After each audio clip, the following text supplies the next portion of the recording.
Road organisation द्वारा जैसा आपको बताया गया है कि देश के 7 स्टेट्स यूटी, जिसमें अरुणाचल प्रदेश है, सिक्किम है, जम्मू कश्मीर, लद्दाख, राजस्थान और पंजाब तथा उत्तराखंड के सीमावर्ती इलाकों में 28 इंफ्रास्ट्रक्चर प्रोजेक्ट को राष्ट्र के रूप में आज समर्पित किया जा रहा है। एक साथ इतने इंफ्रास्ट्रक्चर प्रोजेक्ट्स का उद्घाटन सीमाई इलाकों के विकास के प्रति सरकार और बीआरओ के सम्मिलित प्रयासों का ही यह परिणाम है। नए साल के अवसर पर सीमावर्ती इलाकों में जनता को इन प्रोजेक्ट से बेहतर शायद ही कोई और उपहार दिया जा सकता है।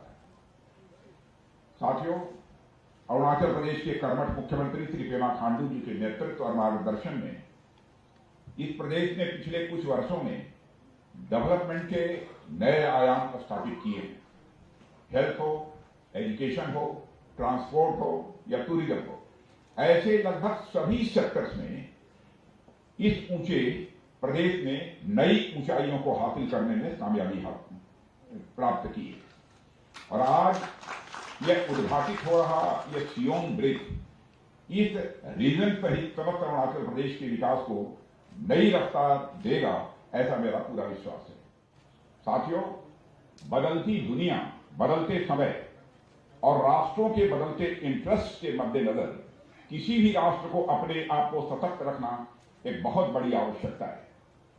दुनिया में आए दिन किसी न किसी प्रकार के कॉन्फ्लिक्ट की स्थिति, संघर्ष की स्थिति पैदा होती हुई दिखाई देती है।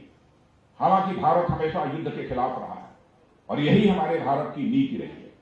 और यह कोई आज की बात नहीं है। भारत एक ऐसा देश है जिसने कि पूरे विश्व को वसुधैव कुटुंबकम यानी the whole world is family यह संदेश दिया है।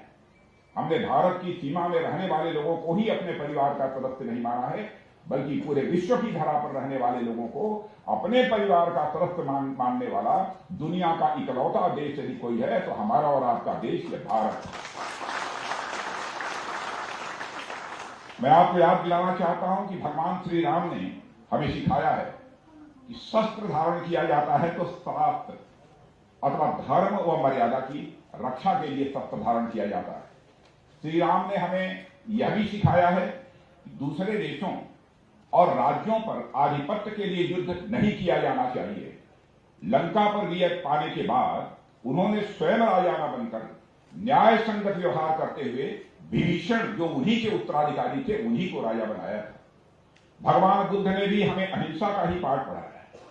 इसी महान विरासत के चलते भारत ने कभी भी कोई युद्ध अपनी तरफ से प्रारंभ नहीं किया और न ही किसी देश की 1 इंच जमीन पर भारत ने कभी कब्जा किया है।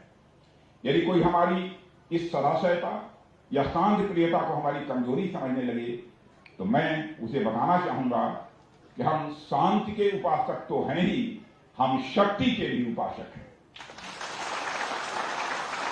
भगवान श्री कृष्ण ने भी श्रीमद् भागवत गीता में हमें धर्म की रक्षा के लिए न्याय और सत्य की रक्षा के लिए युद्ध करने की प्रेरणा दी है। अभी कुछ समय पहले हमारे माननीय प्रधानमंत्री श्री नरेंद्र मोदी जी ने this is not the era of war यह कहकर भारत के संकल्प को पुनः साफ कर दिया है और दुनिया का ध्यान इस संकल्प की ओर उन्होंने आकर्षित किया है।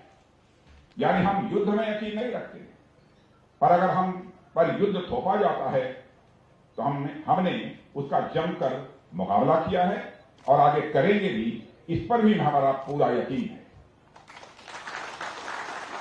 इसके लिए हमें हमेशा तैयार रहना चाहिए और हम तैयार हैं।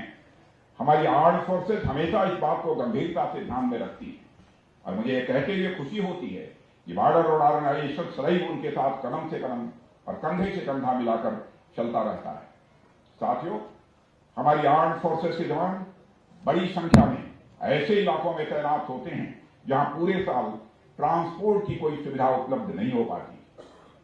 खासकर ऐसे समय में जब ठंड बढ़नी शुरू होती है, कई इलाकों में रास्ते बर्फबारी के कारण बंद हो जाते हैं। ऐसे में ये सभी प्रोजेक्ट हमारी सेनाओं तक राशन और मिलिट्री इक्विपमेंट आदि पहुंचाने में कारगर साबित होंगे। मैं कह सकता हूं कि सुरक्षा की दृष्टि से हम जिस तरह दिन ब दिन मजबूत हुए हैं, उसमें बॉर्डर रोड ऑर्गेनाइजेशन का एक बहुत ही महत्वपूर्ण योगदान रहा है। हमारे चैनल को लाइक, शेयर और सब्सक्राइब जरूर करें और नई अपडेट्स के लिए बेल आइकन दबाना ना भूलें।